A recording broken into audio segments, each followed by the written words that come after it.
Dari mana toh asalnya LMTD?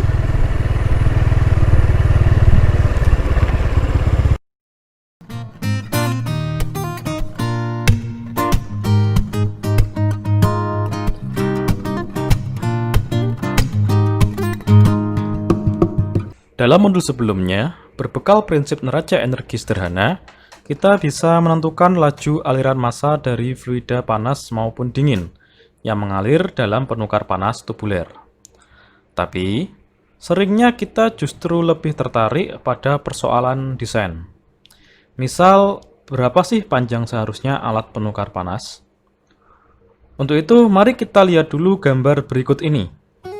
Sebuah penukar panas tubuler, tipe aliran bersamaan atau concurrent flow, terlihat terdapat profil suhu untuk sepanjang alat penukar panas. Kita cuplik saja sepotong tipis dari profil tersebut di sini. Nah, dari irisan ini, kita tentukan laju perpindahan panasnya. Sebut saja dH. Dari fluida H, fluida panas, menuju fluida C, fluida dingin. Kemudian dq bisa kita hitung memakai hukum pendinginan Newton. dH sama dengan U dA kali delta T. Delta T adalah beda suhu antara fluida panas dengan fluida dingin. Atau bisa ditulis delta T antara fluida H dan C adalah sama dengan TH dikurangi TC. Sehingga dH sama dengan U TH dikurangi TC dikali dA. Fokus lagi ke irisan tipis yang tadi. Berbekal prinsip keseimbangan energi panas, bahwa panas dilepas sama dengan panas diterima, kita bisa juga menghitung nilai laju perpindahan panas dengan menganalisis kondisi tipe aliran.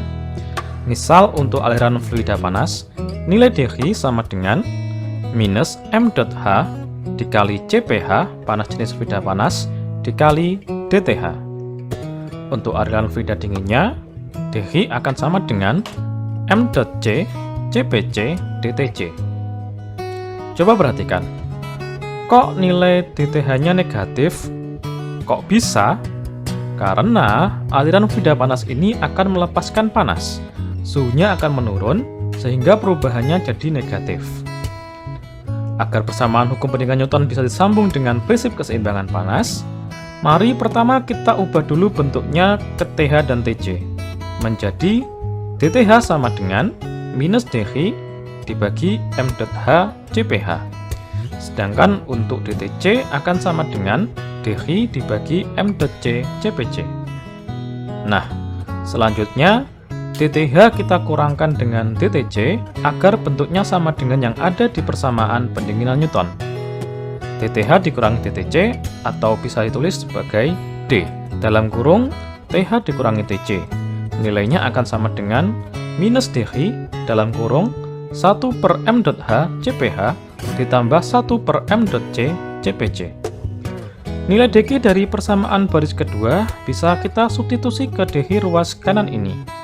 Oke, jadi D TH dikurangi TC sama dengan minus U TH dikurangi TC dA dalam kurung 1 per m.H CPH ditambah 1 per m.C CPC.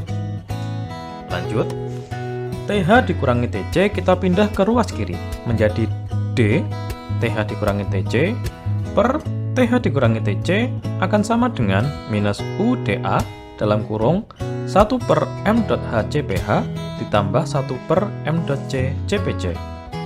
Nah, ruas kanan kiri sama-sama ada diferensialnya, maka untuk cari solusi tinggal kita integralkan.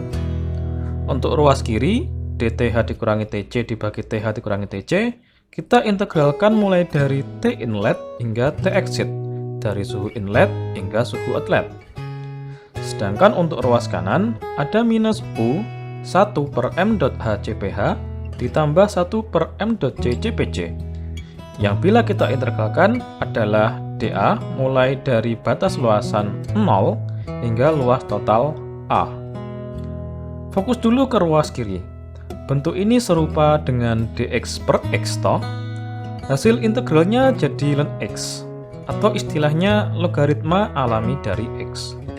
Dengan demikian, untuk ruas kiri bisa kita tulis hasil integralnya menjadi ln TH dikurangi TC dari batas integral T inlet hingga T exit.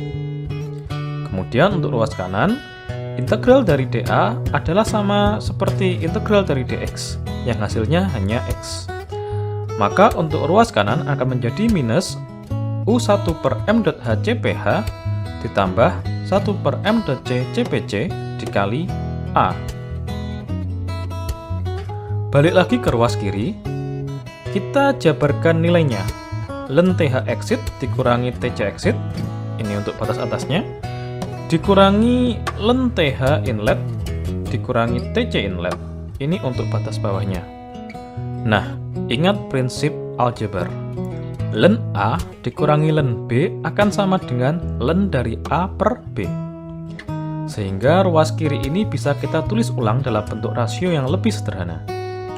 Ln dari TH exit dikurangi TC exit dibagi dengan TH inlet dikurangi TC inlet. Ruas kanannya masih sama, minus UA dalam kurung 1 per M dot H CPH ditambah 1 per M dot C CPC. Mari kita amati lagi skema penukar panas concurrent berikut ini. Sisi inlet kita namai sebagai sisi 1, sedangkan sisi exit kita namai sebagai sisi 2. Sehingga TH inlet dikurangi TC inlet adalah delta T1 atau beda suhu untuk inlet. Sedangkan TH exit dikurangi TC exit adalah delta T2 atau beda suhu untuk outlet. Berbekal informasi ini, kita bisa sederhanakan lagi ruas kiri menjadi ln dari delta T2 per delta T1. Nah, untuk ruas kanan, asalnya kan dari persamaan keseimbangan energi panas toh. Ingat lagi, M dot H kali CPH sama dengan H dibagi TH inlet dikurangi TH exit. Sedangkan M dot C CPC sama dengan H dibagi TC exit dikurangi TC inlet.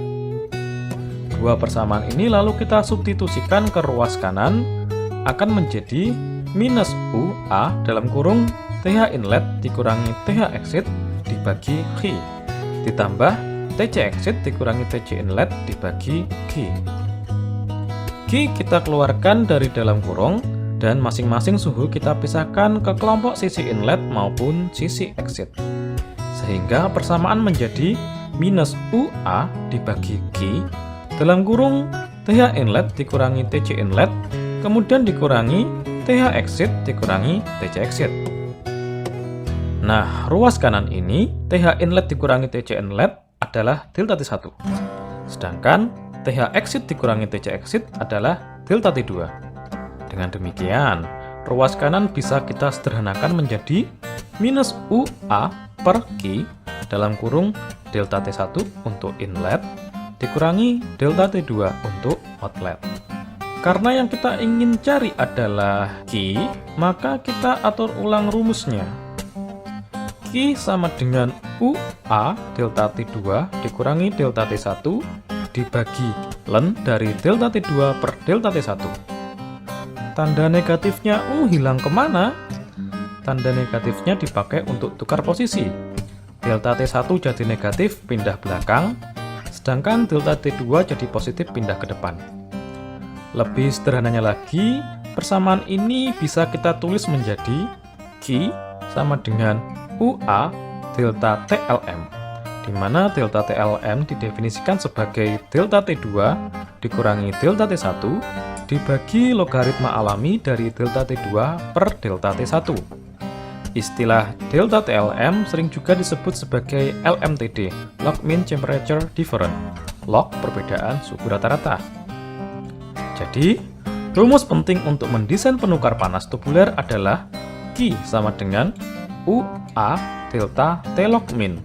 Dengan demikian kita jadi tahu dari mana LMTD diperoleh.